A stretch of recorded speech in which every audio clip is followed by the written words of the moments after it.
In today's video, I am going to teach you how to set up Autoresponders Kit.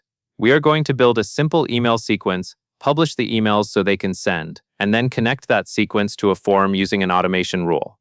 This is a reliable way to welcome new subscribers and deliver messages on a schedule without having to send each email manually. Start by going to Send, then choose Sequences.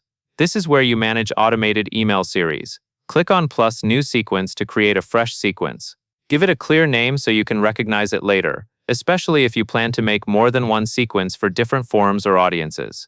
Next, write your first email. Focus on one main purpose for this message, such as welcoming the subscriber or delivering a promised resource.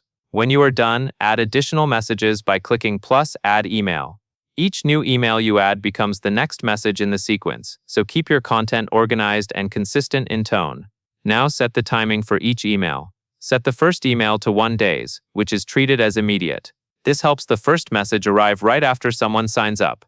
For the rest of the emails, set the delay to whatever schedule fits your plan. For example, you might space messages out to avoid overwhelming new subscribers. Keep timing simple at first, and you can adjust it later based on engagement. After the content and timing are set, make sure each email is active. Toggle the status for each email to Published. If an email is not published, it will not send, even if your automation is set up correctly. This is a common point people miss, so take a moment to confirm every message in the sequence shows published.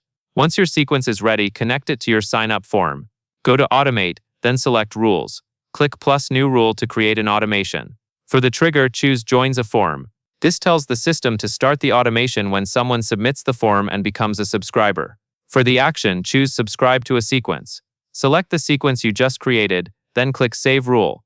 At this point, anyone who joins that form will automatically be subscribed to your sequence and receive the published emails based on your delays. That covers everything you need to know. And that is all there is to it.